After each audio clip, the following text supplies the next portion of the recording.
Welcome to Theory Paranormal. This is Pax with my compadre, Dalton. We are on season 2, episode 5, and today we're going to be talking about various thoughts of Theory Paranormal and the latest and greatest of what's been on our brain lately. So, you might hear a few things you've heard before, and you might hear a few things that are brand new. Either way, I'm sure you're going to have a great time listening to us. Get ready to learn something. Maybe hear something surprise you, something even maybe to make you laugh. So, welcome, buckle up, and enjoy. So, Senor Dalton, what is going on, my friend? Well, just trying to make a living out here. But yeah, just kind of do a free for all tonight, a little whatever comes to mind, and well, everything we do ain't really rehearsed or nothing, but No, not at all. Whatever pops up in our head this time, and go for it. There you go. So, with you saying that, actually, it's something I've always kind of pondered, but I never thrown at you. But because you have the privilege, as I call it, to travel all around the wonderful United States of or America, with each place you go to, do you ever see that wonderful sign that says welcome to whichever state you're entering in? And sometimes you start thinking about all the different urban legends or paranormal events that maybe that place or that state is notarized for, or if you're passing through an actual town, village, or city of where there's something famous there that you've seen on TV. Do you ever sit there and go, just maybe this might be the day I have time to stop and see what's going on? Well, to be honest, I'm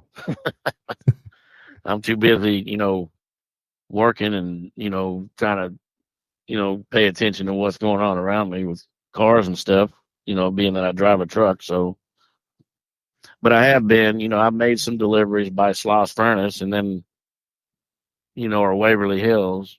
And when I'm near those places, it's probably after, I check in and back up to a door or something that, I realize, oh heck, I'm right around the corner from Sloss Furnace, or I'm right up the road from Waverly Hills. That's pretty much the only time it really hits me. Other than that, honestly, I don't really think about when I roll through the states, what an urban legend in that state was or anything of that nature. I'm just too busy operating a rig, so I don't really think about it. Yeah, I definitely get that though. I mean, that's your main MO of what you got to do. So, and I know from doing things in my history with big vehicles per se that it requires 100% focus, dedication, and attention. And when you get that much weight going around, you're not going to have that much time to really get lost in thoughts. You're too concerned about what's going on around you, what's coming up ahead of you, and what's behind you.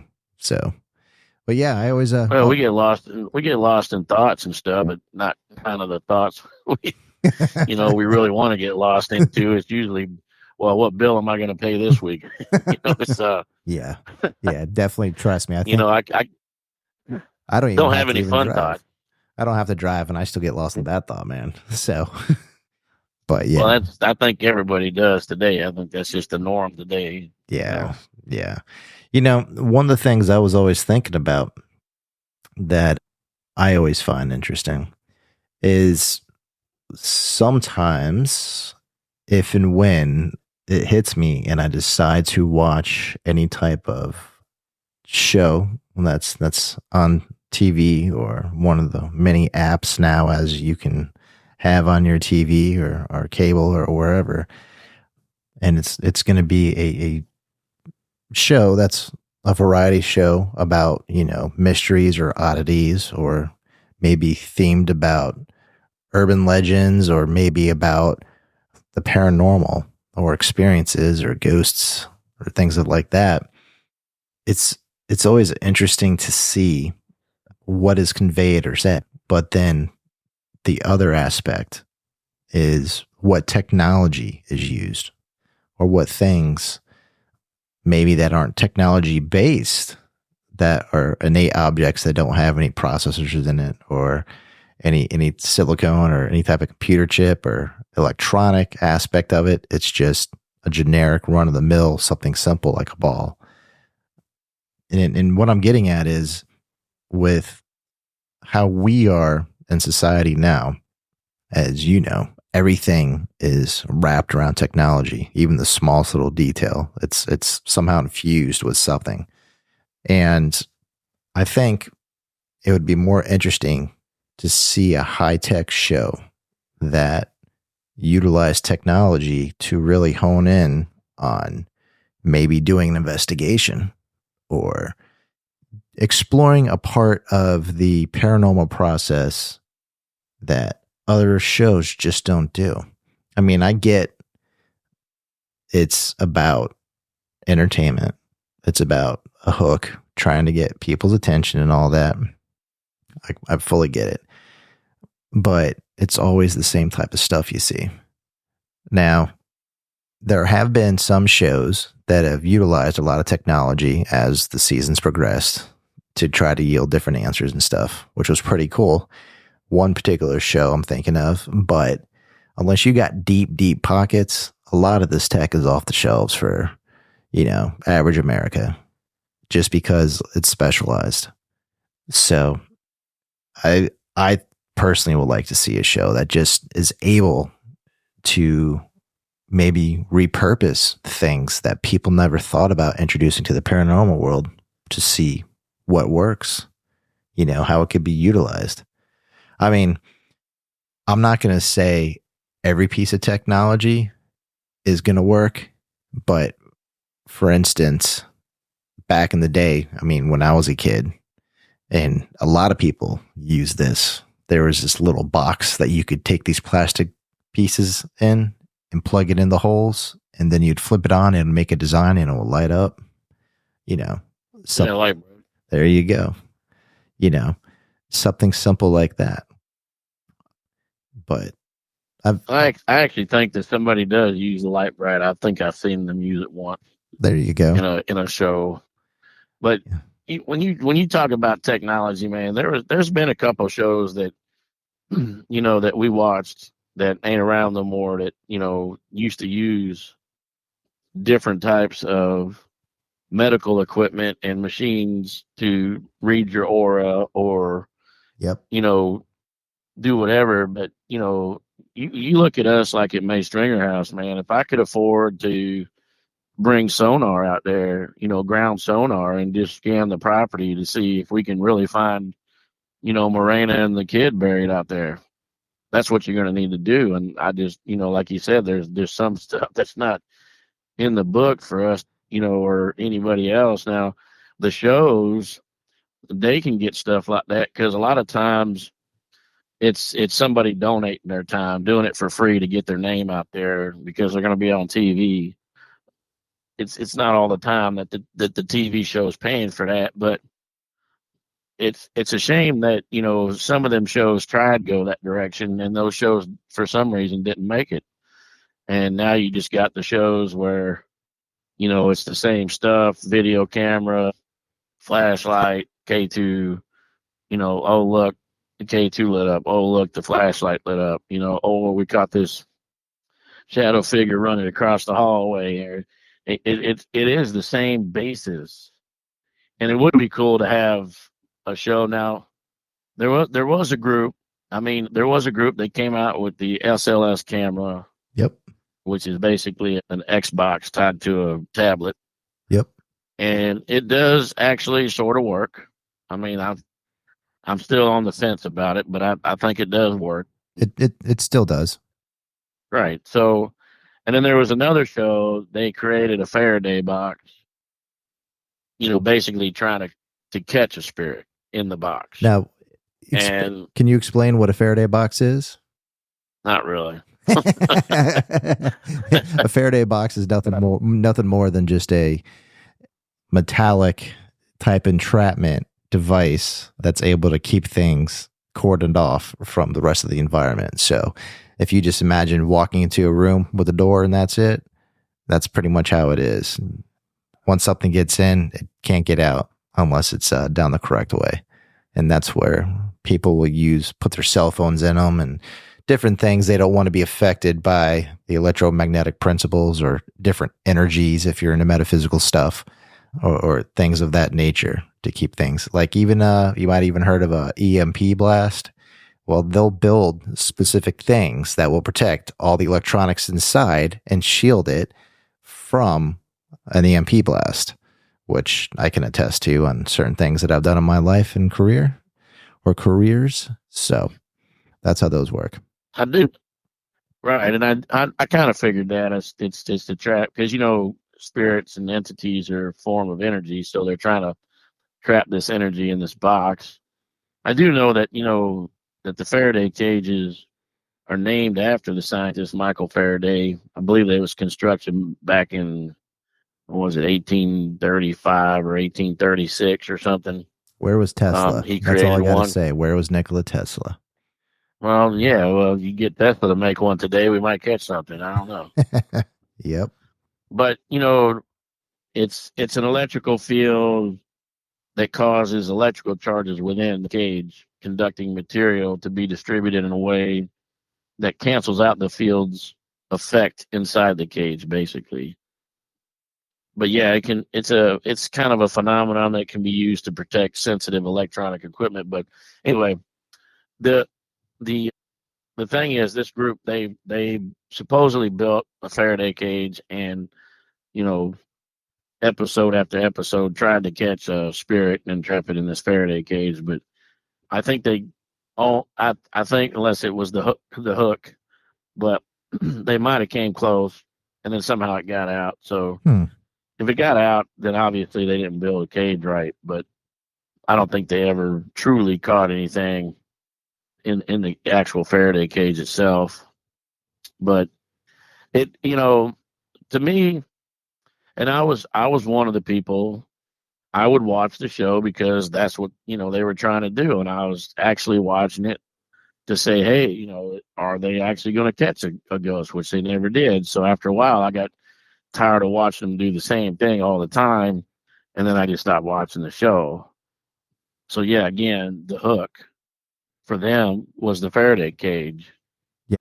Now on the other hand, the SLS camera, that was just some random gear that on the show they have a guy that builds equipment, and he put that together, and they just use it on the show. But like the other one, trying to catch a spirit, and they done everything. Like they thought maybe the spirit was inside an object, and they quickly put the object in the Faraday cage, and then they took it back to their home base, and then they, had, K2 hooked to it, and a digital recorder, and something else to see if they could actually, while they're seeing if the entity was trapped, if it was giving off, any kind of EMF, or if it was saying anything inside the cage. So they had the digital recorder going.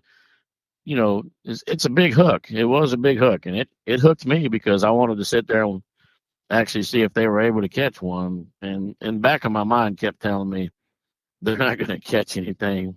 But to watch it was, for a while, it was kind of cool to watch. But, if we actually had a box that worked, right, it might be different. Right.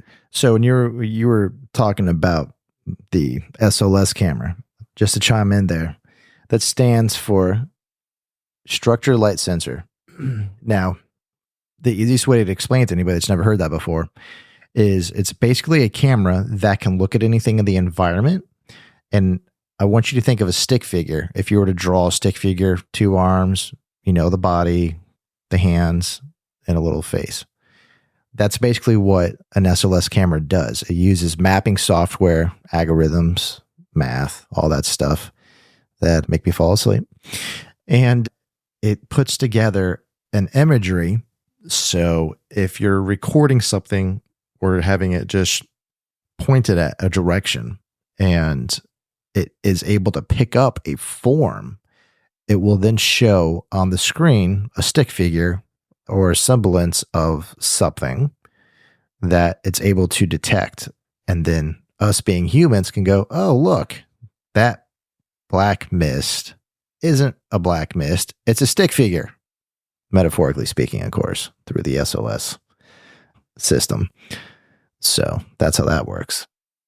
Yeah, just imagine, like, see, the guy put a 360 Connect on it, and so when you used to play Xbox, with the 360 or even the Connect One or whatever, that camera picked up basically your stick figure self.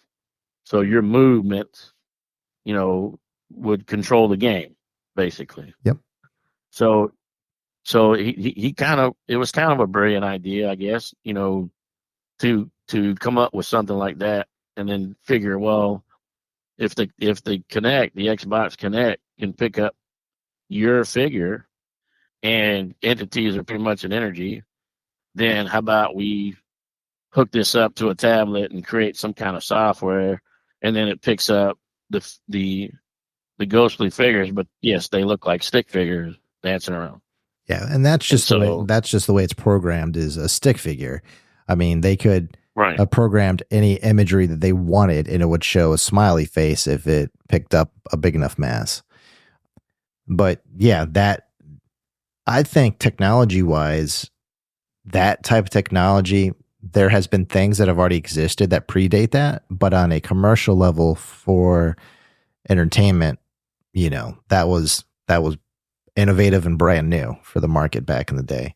Now, for people to jump on that and say, hey, here's a device that already is able to do, capture wide area for camera and optics and all that, and let me go ahead and build a little special program that goes with it, and, add some overlays to it, and next thing you know, your data fields and your data points are set, and then you actually have a program that can be utilized to help you distinguish something that you physically can't see, but then you can see it on the screen, rather it's a computer screen or it's a phone, or even if it's just a little touchpad that you're using.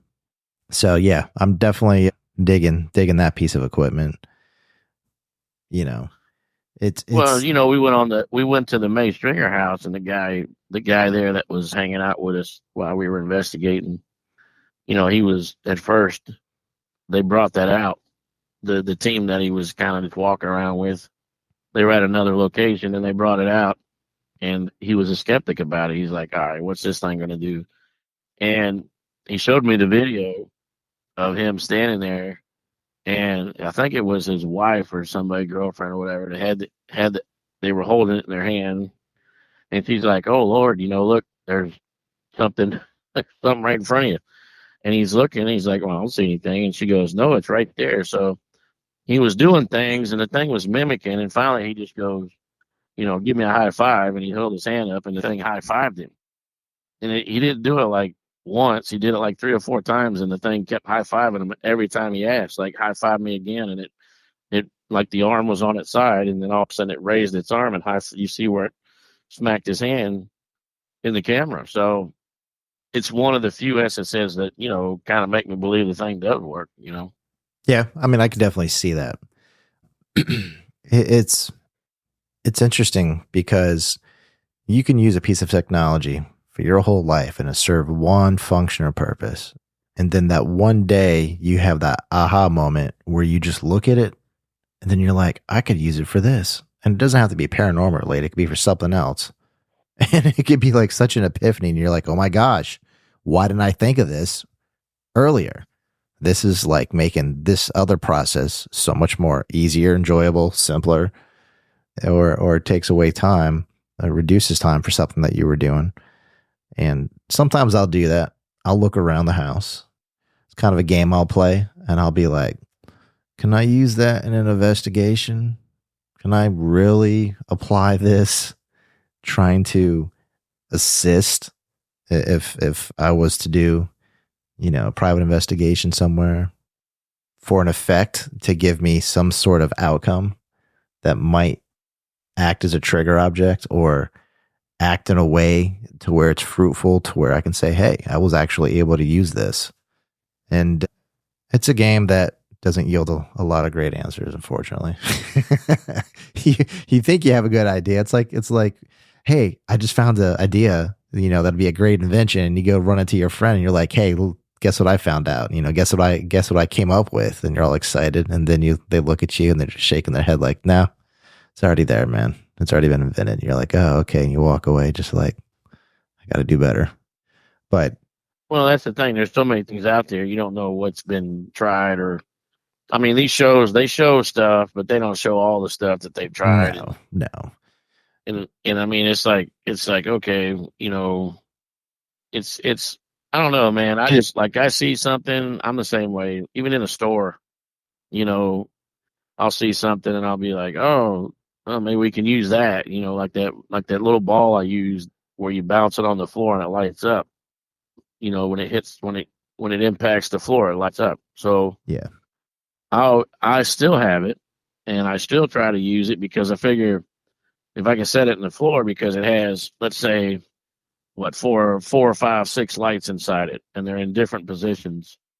So if you can get them to energize one of those lights, and let's say they energize the light on top, and you're like, okay, can you energize the light on the side? That's what I always thought I could use it for, is that if they can energize the individual lights inside that little ball. Of course, it's never worked. I think it lit up one time. I think a little kid grabbed it or something, and half the lights came on. And then when I asked, hey, can you make one of those lights come on instead of like the half of that ball? And nothing ever happened after that. But I still got it. I still try it. I still use it. I mean, look how long it took to get a beach ball to roll over. Yeah. Like I definitely, you got to keep. I get what you're saying. We're there with that, and it's almost laughable sometimes because the things that you realize work aren't anything that's super expensive. It's just things that you would never think to put in play in an investigation. I mean, me and Dalton, we always have different things that most people would not use in an investigation to see if it yields results. And that's just how we go. I mean, we do have some things that people use that are used to. There are things that I'll make that people don't have that we'll use to see how things go. That's just due to my inquisitive curiosity background that I have of having the aptitude of being able to do things sometimes like that with making things. But, I think I'm a big believer. If you utilize the same concepts and methods over and over and over, you're only going to be stuck getting those same type of results. So from a investigator / paranormal researcher person, I like to try to mix it up from here to there and see what happens. See what things I can introduce to the environment. Well, I wouldn't even say mix it up. I would say, for me, and I'm pretty sure if I clear this up, you'll agree with it. But it's mainly, we try to do new things and more technical things, basically to get a clearer answer. So if we keep using a K2 meter, I mean, K2 meter is what it is, K2 meter. It does light up, right? But not all the time can you get a clear answer out of that. You use, say, a REM pod or something like that, you might not get a clear answer if something just keeps walking through it. So to me, I'm trying to find something that gives me a clear answer. Like the flashlight pretty much almost gives us a clear, I'd say about a 70% clear answer. Now, if you can find that one object that they can manipulate to give you just a definite answer right away, then that changes the game. So I'm just saying a lot of stuff that we try ain't because, to me, I mean, anyway, it ain't really because, we're going to do the same. It's something different and it's something for people to look at. No, you pretty much said it. If you keep using the same stuff, you're going to end up with the same results, which is questionable. If you have something that's new or something you brought out to give that definite yes, no answer or whatever, it's kind of like the guy that created the spirit box, man. They started out with the boxes that make the static and skip the channels. And then he finally made one that eliminates that background noise to where you just hear them talking. And that's a definite response. It's not something you're trying to pick out over white noise. You know what I'm saying? Oh yeah. I mean, So, yeah, the spirit boxes back in the day, there was an individual by the name of Frank. He ended up actually kind of coined the box within the paranormal world. And then there ended up being another individual by the name of Steve. He ended up coming along and making some. And he made some boxes. And then over time, they kind of just took off and did their own thing. There was a individual back in the late 60s, early 70s that actually made a box. But this was like a bona fide scientist, like at a university, that made one and got a lot of communication through it. A lot. Got a lot of messages passed, relayed to him.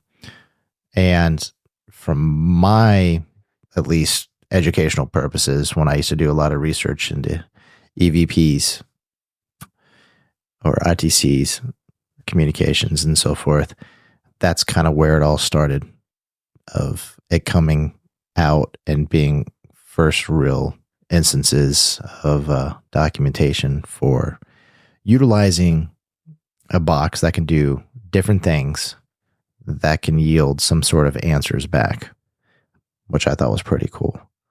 And well, you can take that all the way back to, I mean, we mentioned it before. So yeah, they created spirit boxes off of other people. And what I'm saying is, like, you know, back in the early 1900s, Thomas Edison, he was trying to create a spirit phone, which is like a spirit box. And the funny thing is that he took his idea actually from Nikola Tesla. And I guess the two of them back then, they were in competition on who can, create one first, I think, or something. The way the story is, you can look it up. But so basically, you could say like the spirit box or the spirit phone, started in the early 1900s with Edison and Tesla. And then these guys, as time progressed, I think it went to the wayside, and then these guys picked it back up and created these spirit boxes. Yeah, without a doubt. I mean, it comes down to what's there for technology and what's there feasibly for the common person, or rather they're scientifically educated, or if it's just, an average person that just enjoys the paranormal stuff. I mean, you think about it, those two individuals back in the day were the cream of the crop. They were at the top of their game. They understood things and were educated and versed and had conversations that make most people go, what? Okay, that sounds crazy. Have a good day. But that was normal for them. And through the evolution of technology and time, things that they're trying to do now, people that aren't at that level can utilize or do, between the spirit box and computer boards and all those other things. It's more mainstream information. It's not finite and select, where if you're not at a certain level of academia, then you're not going to be able to understand it. It's not like that. That's one thing I love about humans in general. When somebody wants to apply themselves, they're very smart and they can do boundless things. The potential is always there. So, well, just think about it, dude. I mean, you're talking about, like you said, two of the most brilliant scientists around, and they were trying to get in touch with basically the other side, the paranormal side. I mean, just think about that for a second. It's almost kind of mind blowing, basically, that even in, I think Tesla had a quote a while back. I think it was like 1901 actually, and it was something about his first observations basically terrified him. Trying to deal with the paranormal, and because he was basically, there was something mysterious about it, I guess he was saying, and then the supernatural. Said he was all alone in a laboratory one night. I remember that, and that the idea of these disturbances being intelligently controlled signals did not yet really present itself to him. So basically, I guess he was communicating with the other side. I guess he didn't really know it just yet, but it was kind of frightening to know that things were responding. So he came up with the idea of inventing a device to speak with the dead. And then Edison, of course, picked up on it and tried to create one as well. But I mean, you think I think even Benjamin Franklin played with the paranormal as well. So you think of back then in the 1900s. I mean, if you came out then and said, "Yeah, I'm trying to create a spirit phone and to contact the dead," your career is over. It's like Well, you're not a it's already been proven that telephone itself was something that was in the late 1800s. It's already been proven. The tech was already there. You know, there has been conceptual designs in certain places of the world, and people know about cellular technology. I say this with a grain of salt, but cellular technology was a potential back when Tesla was doing stuff. He was, if I might be wrong in this, but if my brain serves me right, he was looking at utilizing electricity to power cities in different places, and also doing it in a shape and way to where it was going to be location based or geolocated based, to where things would light up and they didn't necessarily have to have an electrical cord. right. For the way he was looking at trying to do stuff. And I find it fascinating that you mentioned those three individuals. Those were the three biggest players back in the day for ushering in modern society with some of the things that we have right now to this day. So do you think with them trying to create a spirit phone, accidentally created the phone? You know, we're trying to talk to the dead. but yeah, man, talking to the dead, doing their thing. Well, you know what I'm saying though, is like, you know, he's calling up, he's talking to he's like, "Oh, I'm gonna use the phone, call up and talk to the dead," and he's like, "Oh, wait a minute. What if I called my buddy and can talk to him through this phone?" And then it created what we know now as the phone. Something Right? that crazy. Yeah. So You know, it's it's just, you know, just like I said, just to know that these guys were dabbling with the paranormal, like you only were taught what you were supposed to be taught about these people. And then when you do research on them, you're like, oh, wait a minute. They were dabbling with the paranormal. So I always thought it's cool when you go back in late 1800s, early 1900s and find out some of the greatest inventors were even playing around with the paranormal. yeah. Well, and that's where the whole spiritualism era kicked off, was late 1900s, before the early 20th century. Was that, which I thought was kind of cool, because that's what ushered in everybody wanting to understand about seances and understanding about contacting the other side and all the different things that involved. But unfortunately, you know, I'm just throwing a rough number out there, but like 95% of it was all scams. Just people trying to make a fast Well, of course. making a fast buck.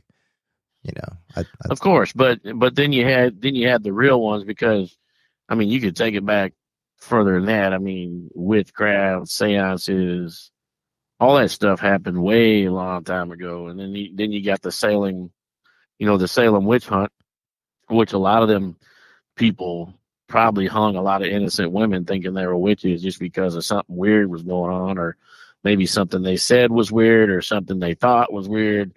But it's crazy to think that even like in New Orleans, I mean, I forget what their craft is called, you know, the voodoo stuff and stuff like that, but they also have a Creole name for it. But that's been Santeria. going on for centuries. Yeah, centuries. Yeah, Santeria Well, is a I think form of, Santeria is yeah, it's a religion. Mexican, ain't it? No. Yeah.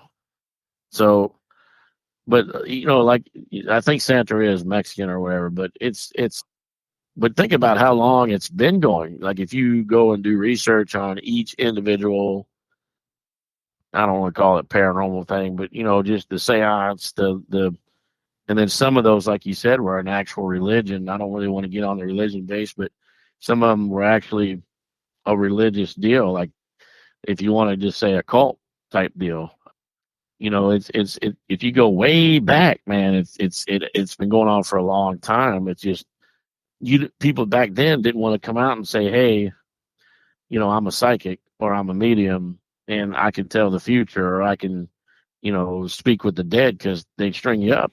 They just put you on a rope and be like, you're done. Just as a quick, because they think, as a quick tidbit, real quick, go ahead. Before we get too far off, Santeria is a faith base that blends with African things, with divine beings and Catholic saints. So, okay, that's where that came from. What's the Mexican one? You remember what the Spanish? I can't think of the name of it, but the Spanish had one that I think sounds close to that. Santeria. Not too sure. It'll come to me. I got to think about it for a minute. Yeah, they got one that's called Brujeria or something. It's Brujeria. And again, what you said, it's Latin American, but it's a complex blend of indigenous African and European influences. So maybe the Santeria and all that is all combined, because they're both taking it from the same influences, right? African and European influences, and whatever else is mixed in there. Right. Yeah, I mean, it's also, Santeria can be translated to the way of the saints. So. Right. Exactly. So go ahead. No, I was just going to say, so you look at, that kind of stuff's been going on forever, but. Yeah. And, with it going on forever, and fortunately in every single place in history, if someone doesn't agree with something, then things happen, unfortunately, that aren't positive, and people have to deal with the repercussions. It's interesting. We have all this technology to help assist us in the paranormal world and the electronic world of whatever may be there, or scientific stuff. But, you're touching base on things where people could not properly convey things because they just didn't understand or know. At least at our level, we have a little bit more of detail that we can utilize with technology to say, hey, I saw this orb, or I saw this shape, or I heard this, or I felt this. It's on film, versus everything else that predates the 20th century of technology. Well, think about it this way, though. Think about it this way, though. Now that, I'm going to put you right there, because you kind of said something there, but it's not about, it really wasn't about the technology, whether it was then or now. What it was about is what you were taught. Well, I fully agree. So you hit it right on the head. So right there. So their beliefs taught them that any of this stuff other than what we're practicing is demonized. Yeah. So even us growing up, you were taught, and we mentioned this. It's not nothing out of the loop. We mentioned this in another podcast. But you were taught, like you have heaven and hell, and it's biblical, and it's black and white. That's it. That's all you have. Now, you have these people that come out that have been hidden in the scenes for a while, that are psychics and mediums and fortune tellers and whatnot, whatever you want to call them. You actually have each one of them. So then you have people like us that were born with abilities to be able to hear or see or do things. But how dare you come out and say, this is what I believe. I'm not that in that belief system because I know something different. That they honestly, I'm going to say, they honestly, like any kind of real, the Vatican per se, the Vatican knows it exists. That's why they have licensed exorcists that do exorcisms, right? That's been hidden from us for a long time. And then it slowly came out that, oh, this person is possessed, and they had to send a licensed exorcist to go exorcise this person to force a demon out of them. So now you have another, and I swore I would never get on religion, but you have another. I need some You have exercise, another but type, it's not to get a demon out. It's just to right? get some extra weight out. Right. So the thing is, because you eat too much food. But anyway, it's the thing is that now what are you doing if all you're seeing is these people are possessed and they're fighting a demon? So now you got people that go, even to this very day, that the paranormal has been exposed, and there is this other realm or multiple realms, other sides, blah blah blah, et cetera, et cetera. They still, you talk to somebody that's deep into the church and you say you're a paranormal investigator, what's the first thing they say? You're chasing demons. Why? Because it was brought to their attention. That what came out first. The actual, if you want to say, like, to me, I might be mistaken, but in my recollection, the first thing that come out for the paranormal was somebody being possessed, and they're saying, oh, that's a demon. So then they say all spirits in the spiritual realm are demons, and that's what you're chasing, and it's absolutely not true. So it's, yeah, so I mean, that's just a rabbit hole I can go down for a very, very long time. I'm not going to do that. So it's going to be right there that I'm just going to cut that. I'm going to cut that right then and there. Dalton is very famous for saying, I'm not going to do this or that. 25 minutes later, on a tangent, quick little comment, but I'm not going to get into it. Oh, yeah, by the way, let me tell you 2 more things about it 45 minutes later. So I just had to say that real quick. Well, I mean, it sparks kind of I'm not going to say an anger, but it's just, I don't knock people's beliefs, what you believe in, what you think we're telling you. Like I said, I really don't care. You weren't there. You didn't see what we saw. You didn't experience what me and Pax have experienced. I still take the criticism and be like, okay, that's fine. I'm happy you believe that, but I'm just telling you my experiences, or you yourself telling them your experience. So hey, it makes sense. I don't know. It makes sense. It's a double-edged sword sometimes. I look at it like math. Okay, we've all had to take math if we went to school at certain places. When I explain things to people, when they ask me, "Oh, what's a paranormal world like?" or "What do you do?" or this or that, and I'll say things and I just see the face, and it's like, It's like they hear, doesn't really register because they've never had that experience. But I don't ever find myself getting any which way. I'm pretty indifferent and tolerant, but I just look at it as it's like a math equation. Until someone's been able to do it and solve it for themselves and it makes sense, then they just don't know. And that's how I was once upon a time.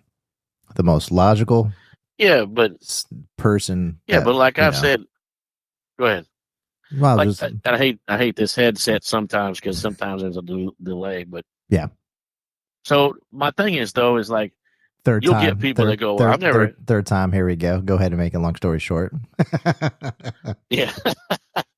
This is a long story short. So you get people that go, hey, I've never had a paranormal experience. And I go, yes, you have. And they go, how's that? And I say, well, you ever see anything out the corner of your eye in your house moving? And your dog's laying in front of you? Well, I've given this example before, and they'll go, yeah, as a matter of fact, I have. And I said, well, you just had a paranormal experience. Like, you don't know what it is. It's unexplained, but something was moving. So it was a shadow figure or, a white mist or whatever you thought you seen out the corner of your eye, out your peripheral. So that's why I always say everybody's had a paranormal experience. I don't care who you are, where you come from, or what you're about. Everybody has had a paranormal experience of some sort. So, that's just my opinion, but I'm just stating it like I see it. You know what I mean? Because once you talk to somebody like that and they go, oh yeah, that has happened. And you're like, okay, well, you've had a paranormal experience. But 5 minutes ago, they were like, I've never had a paranormal experience. I'm like, yeah, you have. You just didn't know it. Right. Or the dreams that people have. You get into the dream states and they talk about their dreams and they're walking on the ocean with their dad who passed away 3 years ago. And it felt so real. That's the key word. when somebody tells me they're dreaming and they go, "Oh, it felt so real," and I said, "Well, it probably was." Yeah. That because you're an adult now, you're your paranormal instinct is more accepted when you're sleeping. Yeah. Yeah. So, but yeah, man, technology in this world, in this day and age, it transforms and changes things on how we can perceive stuff and interact. And it's interesting because even though we have all these advancements, as we do within our society, just like back in the day, 200 years ago, 300 years ago, they had all their advancements. You think you're at the top of the food chain, but when it comes to the paranormal, I don't think we're any closer or better than where we were 100,000 years ago. It's still unknown. There's still 100% uncertainty. There's no logic. There's no understanding. There's no revelation. And if any of that is on the flip side and people do understand or there is logic to it, then they're keeping it to themselves because. Well, look at it this way, though. You have the news channel. I forget what channel it was, Channel 9 or somebody. But they came out and said it's either the government or somebody's now saying that they believe that aliens live among us. They're basically saying like there's some kind of proof that they either walk among us or hide among us or live among us. And we just had that talk in our alien subject, in our alien podcast, where I talked about them living under the water or living in the ocean that we can't, explore.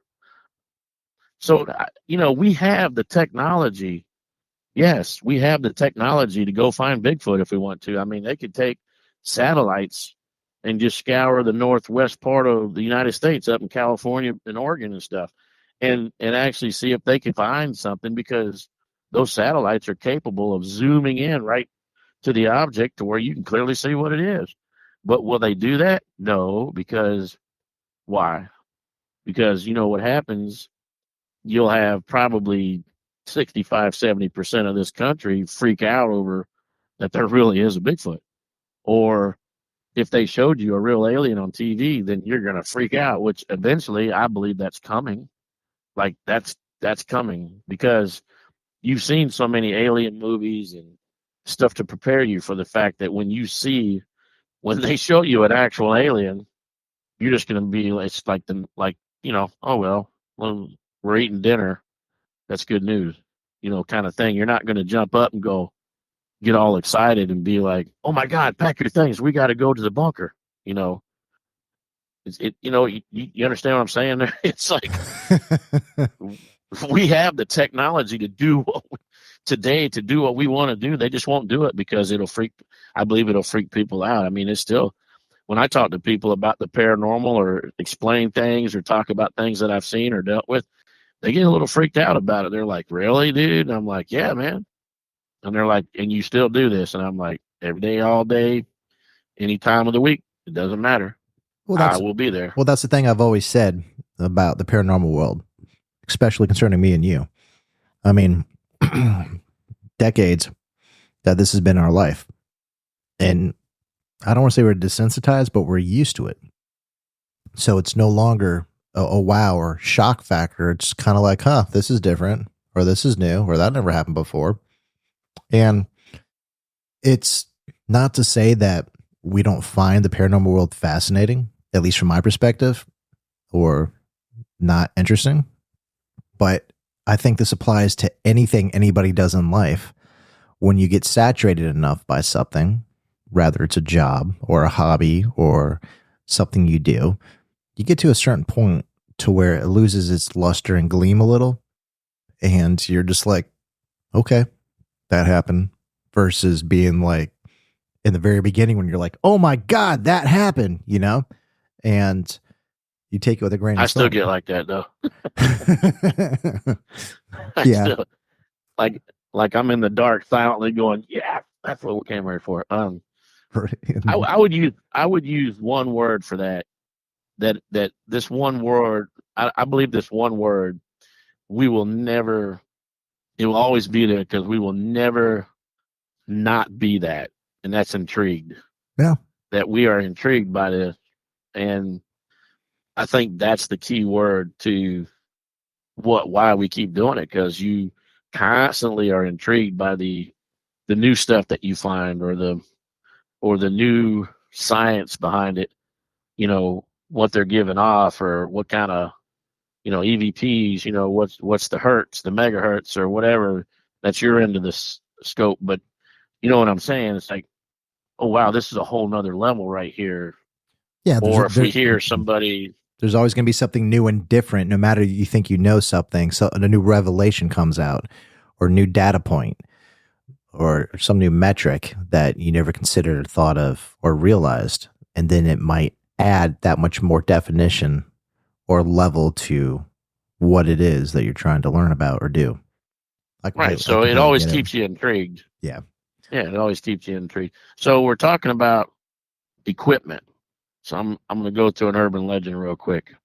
And we talked about, I've hinted on this thing before, the polybus. So you know about the polybus? Perhaps, but I'll let you unpackage and explain.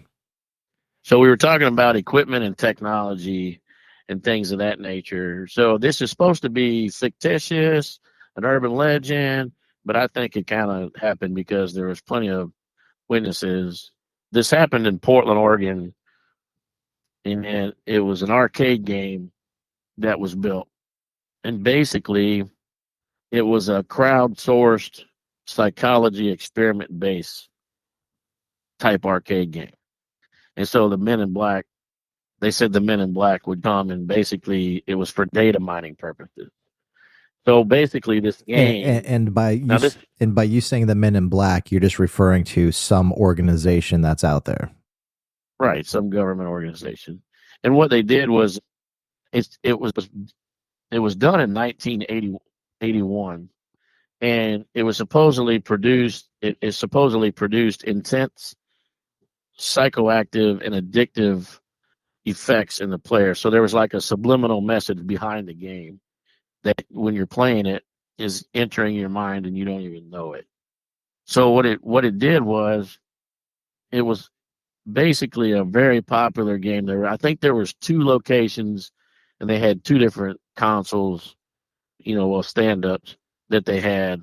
And what it did was basically it created such an addiction with the player that they would have lines out the video arcade, and fights would break out on who's going to play next.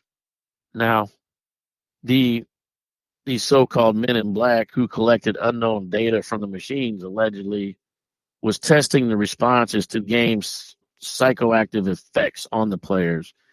And then some of these players supposedly suffered from unpleasant side effects like seizures, amnesia, insomnia, hallucinations, night terror were one. So they say approximately about a month after that it released in 81, basically it was said to have disappeared without a trace. So the company named in most accounts of the game is, I cannot pronounce that word, and I'm not going to try. So basically it was German. It was a German word. But anyway, they're going into some words I'm not even going to try to hit with my southern accent. So basically the meanings derived from the German words senses, or sine, and basically lotion, I'm probably pronouncing it wrong, LOSCHEN, to extinguish or to delete. Since lotion. So that's the German word that you're trying to think of is the since lotion. Well, no, it's 2 words. Cine is senses, so SINNE, and then the lotion, or it's got a little thing above it, so it's probably being pronounced wrong, but LOSCHEN. So the first one is senses, to deal with your senses, and then the second word deals with to extinguish or to delete. So are they trying to delete something out of your mind? I don't know. So it sounds like a big psychoanalyzation test of affecting people on a psychological level and even subconsciously to make it to where it would block certain things about the brain and how it would affect people. It sounds like what you're telling me. Yeah, and then okay, so think about that. If they were suffering from like seizures and amnesia, then it obviously was doing something to the brain, Right. and it was triggering these side effects. Right. So it's kind of like today's drugs. You take certain pills, and you might have a side effect. You might be nauseated, or you might be vomiting or something. There's going to be a side effect that might hit you from taking this certain form of medication. Right. So, Making but this is dealing with making the body do something that it doesn't normally do, or blocking something, basically. right. But imagine that though, is it like watching TV or watching some kind of movie? I mean, you're dealing with your eyesight and your brain factor. Yeah, your brain So what you're functionality, seeing, wavelengths. Light is energy, wavelengths. okay, so now you see where I'm going with this, right? So it's like your sight, what you're seeing, and then if there's a subliminal message behind what you're seeing, that's actually your eyesight's picking it up and feeding your brain, but you're not even consciously knowing that it's doing that. So via your optical nerves to your cortex of the brain, and it's reprogramming or changing fundamentals of the way you work. So a better word would be to program or deprogram on a level. Right. So in this case, it was programming their addiction. It was making them addicted to this game to where, like I said, fights were breaking out on who was going to play next. Maybe this is just like an early beta test of like the video game system that's in every household all around the world for the most part now. Because all of those symptoms that you spoke of are what people go through if they can't play their favorite video game or get online to play that favorite first person video game that they play. Well, think about it in the PC world. I mean, I did it with EverQuest, man. I mean, there was times where I stayed up 72 hours straight playing EverQuest 2 with my friends. We had to get those other characters boosted up to level 90, and then we had, the high powered monsters that were like 90 and 100 that, we had to form a giant crew to go kill it, and you never wanted to play Dungeons and Dragons with me. I see. It all makes sense. Yeah, well, Well, I'll tell you what, it's interesting to see your segue that you were doing between technology that we utilize in the paranormal world and how it affects things that we perceive, hear, feel, or sense in general versus the polybus arcade machine that you were talking about, how it interacted with, the human being also. Obviously, technology as a whole can be used for a variety of reasons, depending on the application. And likewise, with the paranormal world, depending on what it is, it can be used for a variety of applications. I'll ask you this on our ending of this particular podcast.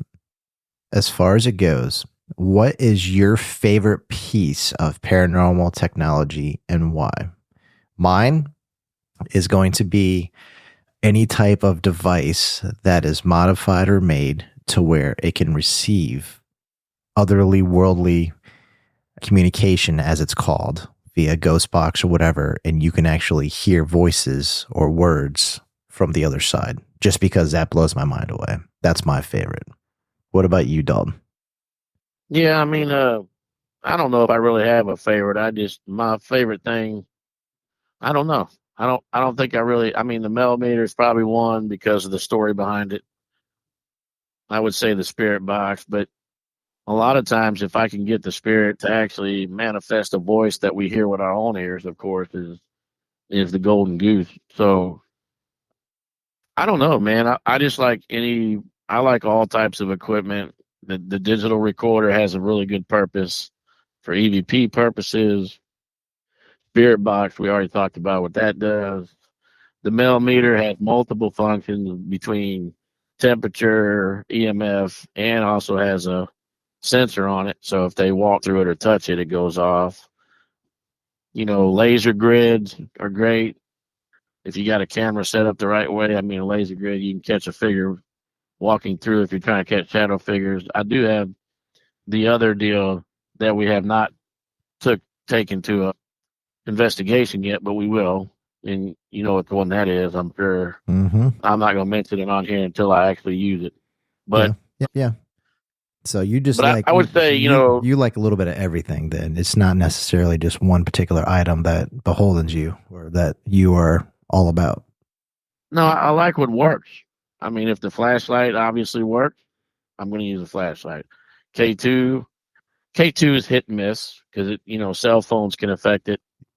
But like laser grids, mail meters, spirit box, digital recorders, all that stuff. If it winds up to work and I can pull evidence off of it, then of course I'm gonna like it. If it doesn't work, then I don't like it. Yeah. It's just pretty cut and dry.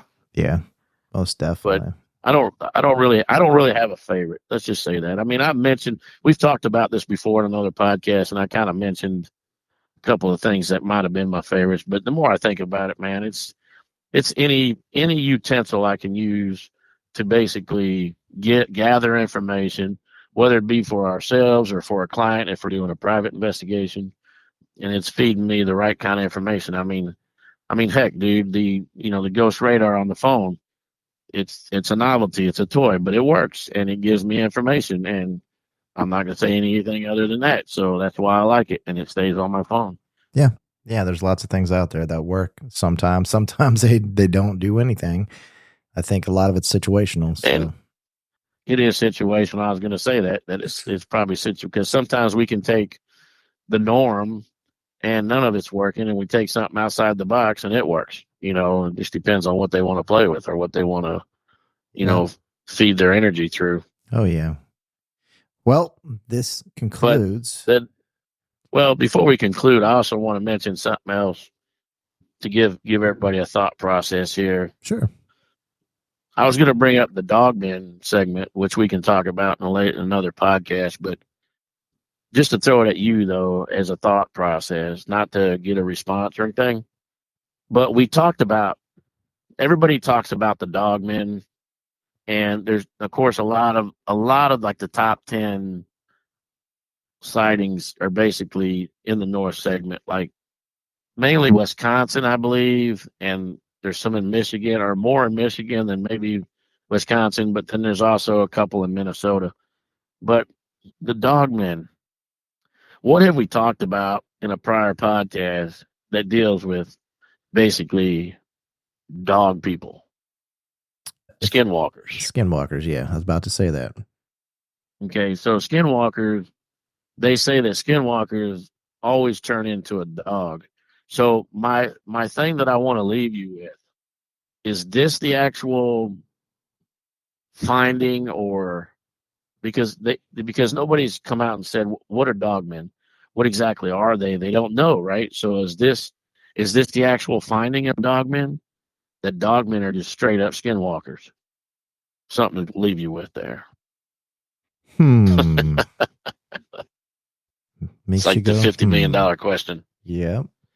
So but you look at dogmen, and you look at the way they are, though, and then you look at skin. Well, I'm just saying, maybe that's the answer. Yeah. I'll say this: a four-legged creature, whether it's a dog or something semblant of it. So, well, this is all the time we have for season 2 of podcast episode 5 of Thoughts on Technology with Pax and Dalton of Theory Paranormal. As always, if you have any thoughts or questions or things you want to run by me or Dalton to have us review any footage or evidence, or just want to simply say hello, which we definitely have people do from time to time, please feel free to email us at info@theoryparanormal.com, and we will get those messages if you have one. So, as always, as we say here in Theory Paranormal, don't be afraid to ask questions.